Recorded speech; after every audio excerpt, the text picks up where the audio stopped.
Good morning, it's 5:22 at nagbabalik po ang Panahon TV at oras na nga po para silipin natin ang mga anunsyo mula sa iba't ibang private agencies. Unahin nga po natin itong Speaking English Made Simple. Aba, napakaganda po nito para sa ating lahat.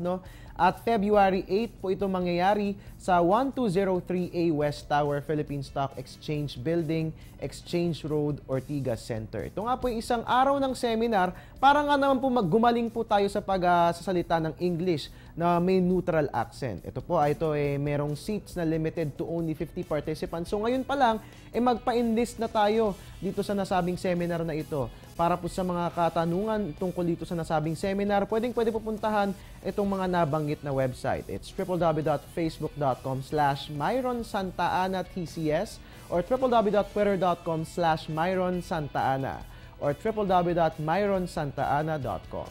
Alright, second announcement po natin, ito nga po yung 10th Asia Pacific Congress of Hypertension. Ayan, para sa mga mahilig kumain ng mga baboy at mga makolesterol na pagkain, siguro dapat pumunta po tayo dito, nang sa gayon malaman natin kung paano nga ba pangangalagaan ang ating kalusugan. Ito ay mangyayari sa February 12 to 15, 2014 sa Radisson Blu Hotel, Cebu City.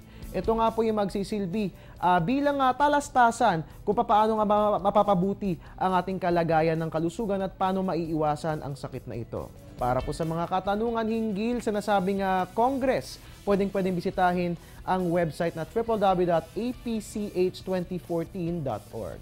Next up, we have the Pintig Family Concert from the Heart. Nako, tamang-tama yan dahil pumasok na nga po tayo sa February. Nako, eto nga panahon na naman ng Valentine's Day para po sa mga magkakasintahan dyan or mag-asawa. Siguro puntahan po natin ito nang sa gayon, maaliw po tayo ngayong February. May date na tayo. Ito nga po ay February 9, 2014, 3 p.m. to 7 p.m. Banahaw Clubhouse, Santa Elena Golf and Country Estate, Santa Rosa, Laguna. Ito nga po, isa-showcase po natin ang Philippine Indigenous Music, Classical Western Repertoire at Broadway Standards at Modern Songs. Naku, napakaganda po niyan. Puntahan po natin yan.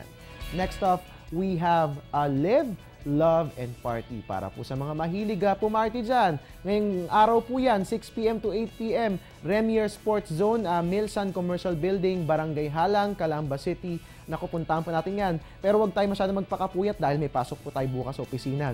Para po sa inyong mga katanungan, pwedeng kontakin si Vab Runner at 0918-9236-039. Alright? At puntahan po natin ngayon ang lagay ng panahon sa iba't ibang panig ng Asia. Sa Jakarta, Indonesia, magiging mataas ang temperatura, 25 to 31 degrees Celsius. Pababa naman sa Hanoi, Vietnam, meron tayong 18 to 25 degrees Celsius. Magiging mainit sa Hong Kong, 18 to 23 degrees Celsius. At sa Beijing, China, tuloy-tuloy ang malamig na panahon, meron tayong negative 3 to 9 degrees Celsius. Lastly, we have sa Brunei Darussalam, 24 to 30 degrees Celsius, mataas ang temperatura at magiging maulan. At sa Rangoon, Myanmar, magiging mainit, dahil po sisikat si Haring Araw, kagaya nga po ng ating nakikita sa ating weather icon. At ang ating temperatura, meron tayong 18 to 35 degrees Celsius. At silipin natin ang ating world weather natin sa atin ng World Meteorological Organization or WMO. Nahin po natin sa USA and Canada, Los Angeles, mainit, 8 to 17 degrees Celsius. Mababa naman sa Edmonton, Alberta. Meron tayong negative 14 to negative 11 degrees Celsius. Sa Europa po, sa Roma, magiging mainit, 5 to 12 degrees Celsius. Madrid, Spain, negative 1 to 8 degrees Celsius. Dito sa atin sa Asia at sa Middle East, Dubai, magiging mainit, 14 to 24 degrees Celsius. Magiging malamig naman sa New Delhi, India. Meron tayong 10 to 21 degrees Celsius. Lastly, sa Australia and New Zealand, magiging mainit sa Melbourne, 23 to 41 degrees Celsius at malamig sa Wellington, 13 to 18 degrees Celsius. Magbabalik po ang Panahon TV makalipas ang ilang mga paalala.